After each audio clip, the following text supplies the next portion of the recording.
So I think all my teenage years I just ate butter naan and butter chicken. I think I can do a PhD on the different kinds of butter naan and butter chicken available in Chennai. Yeah, I would love that.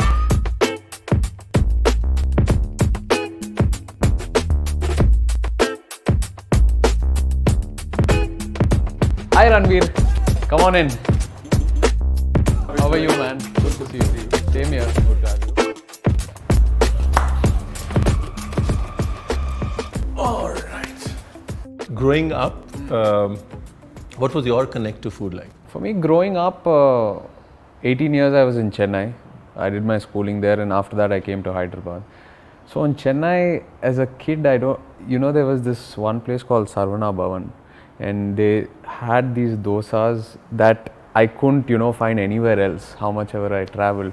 In fact, even when I came to Hyderabad, I used to go back to Chennai and make it a point to visit Sarvana Bhavan and just eat a plain dosa. And somewhere along the way, my parents introduced me to butter naan and butter chicken. So I think all my teenage years, I just ate butter naan and butter chicken. They thought something was wrong with me. Every time we went out, it was so weird. All I used to order was butter naan and butter chicken. So that happened till about 16, 17. And It's just easy, right? Butter naan, butter chicken, butter naan, butter chicken. I think I can do a PhD on the different kinds of butter naan and butter chicken available in Chennai. Yeah, I would love that. So yeah, it was primarily South Indian tiffins, and then this phase of butter naan and butter chicken, and then came to Hyderabad, and of course then the biryani culture caught on. So over here, the halim, the biryani, that was so exciting when I came here. When you go to Old City, the kinds of meat you get, the various kinds of preparation during Ramzan, I mean, you're spoilt with options. It's crazy. I always say, we talk about Ramzan food across India, and I always say the most underrated Ramzan food is Hyderabad. Especially, we all talk about iftari, the evening food. Right. The sehri food in Hyderabad, the morning food, the 4 o'clock, 5 o'clock And they food. break the fast. That food, like in Hyderabad, I had this keema khichdi khatta, right? You have it typically in the mornings on sehri, and it's nothing. It's basically just khichdi, keema, like a khatta, which is like a sour gravy. I've never tasted anything like that. Brought me to tears at 5 o'clock in the morning, out in the streets near Charminar. So I think that power only cities like Hyderabad and Chennai can hold, right? Right. Like the sambar, Right. the whole conversation. The sambar, the simple coconut chutney. I mean, you can't taste that flavor anywhere else. Like how they make it there. And the filter coffee, the South Indian filter coffee, what you get in Chennai is just heavenly. I can see it in your eyes. You were in Chennai for a moment. Yes. For a fleeting moment, you're having that coffee. The morning filter coffee and the plain dosa. I mean, there's nothing that can beat that. Yeah. But growing up at home, what was the food scene like? Well, growing up at home over here, grandparents' house, the typical South Indian Andhra food, what you call it, like the prawn fry, the chicken fry, rasam with white rice, or pappu, that's dal, with some ghee, white rice, mashed together, and some keema fry. So these were the sort of the iconic combinations that I really enjoyed growing up. So that was Chennai, sort of formative years, and you built this connection to food. Then you started traveling, you started shooting. Life obviously went beyond butter chicken, butter naan. Yes. And what was it like? Now, what is it like when you travel? In terms of exploring food? So fortunately for me, my work also does take me to, different places all over the world.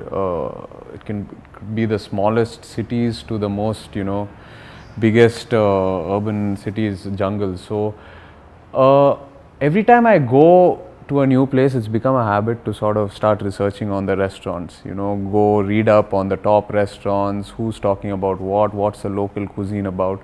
So food has always led me to, new discoveries, which I really enjoy.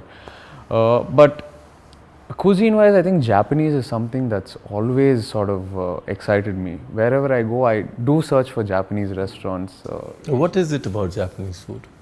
I love it's so complex at the same time, the ingredients, it's food where you can't, put too much masala or, fry it or process it too much. It's not that. It's about the ingredient. It's about how delicately you treat it, the better it's going to taste. At the same time, it's so complex. It's like art, Japanese food. And I love watching how they cut the sashimi or roll the sushi. It's like the chef is like in a zone, when he's doing that. It's millimeter to millimeter precision, which is very fascinating for me. It's amazing. It's amazing the attention to detail they give. Coming back to the business side of things. So the families, you've known restaurants. Yeah. Hyderabad's known the family for restaurants. And then you say, you know what? Family business, let me sort of do it my way. And you choose the cloud kitchen model. Right. Any particular reason? See, if for me, a simple way to put it is the OTT space where films are there and the theaters. Now, theaters are the restaurants and OTTs are the cloud kitchens. People love both. At, some day in the week, you want to go to the theater and enjoy a film. You want to go to a restaurant and enjoy a meal. But some days in a week, you want to sit at home with your family at your convenience and enjoy, a film on TV, or the same thing, enjoy a meal. So this is my analysis of this space. That's very well said. So I think, both are going to have their spaces, the restaurants, the dine-ins, and the cloud kitchens, where people want to, I don't want to get ready, go out today, just want to call some friends over and eat at home in my comfort, at my convenience. Because as an actor, as much as I love going to the theater, watching a film, the big screen experience, but the audience is wanting that experience at home also, and they're getting used to it. And the pandemic has sort of fast tracked that process. So we need to be aware of, what the public demands and cater to it.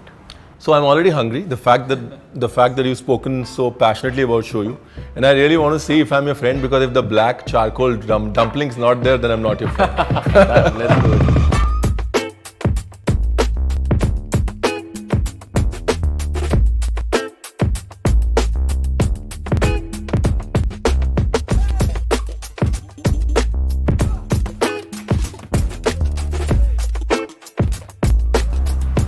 That's it. Right.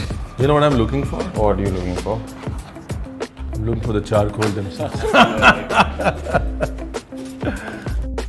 And that's the packaging you were talking about. Yeah, so it's all like paper, sustainable, biodegradable kind of stuff.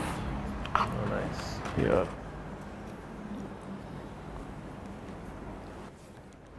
Subtle, right? That's the sushi.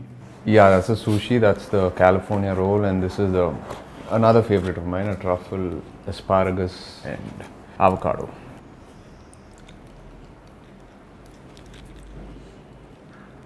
Very nice. Yeah?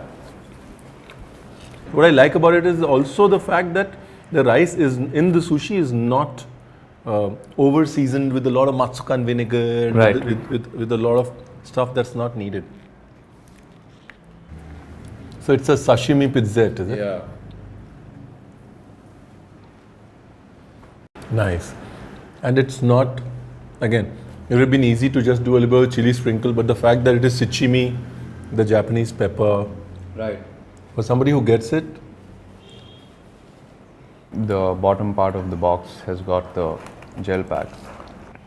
so it's quietly chilling your sushi while your sushi is chilling. And that's exactly why we said, yeah, slide in patiently. Your sushi has been keeping it cool.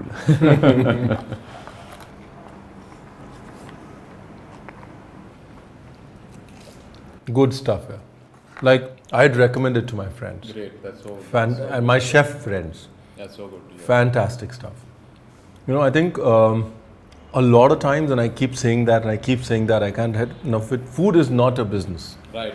And a lot of times when you approach food with P&Ls first and business first, what comes in the box suffers. When you approach it passion first, the business automatically occurs. Suddenly, the money appears. I think that's something very relevant what you just said, because even with films, just that, I don't know, I always find a link between food and acting and film. That's the theme. That's the theme of today. Yeah, it's all art at the end of the day. Even films, when we approach making a film, you know, working backwards on how much I can sell it for, and this is how much I'll invest, and we try to like pad it with gimmicks, you know, to sell it bigger, it will fail miserably. When you stay true to the content and you know what you actually set out to do and the story you wanted to tell, it just goes places. And I think it's rightly said, it's the same thing with food also. Good stuff. Fantastic time spent. I'm so glad I made this trip. I'm so happy to have you here. So happy. Cheers. It's been our pleasure. Thank you so much. Thanks, Ranveer.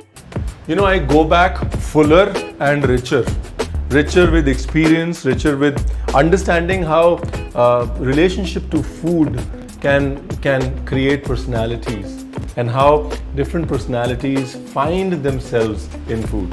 And I also go back with the understanding that boss, Hyderabad में खाने में दम है, चाहे बिरयानी हो चाहे Japanese.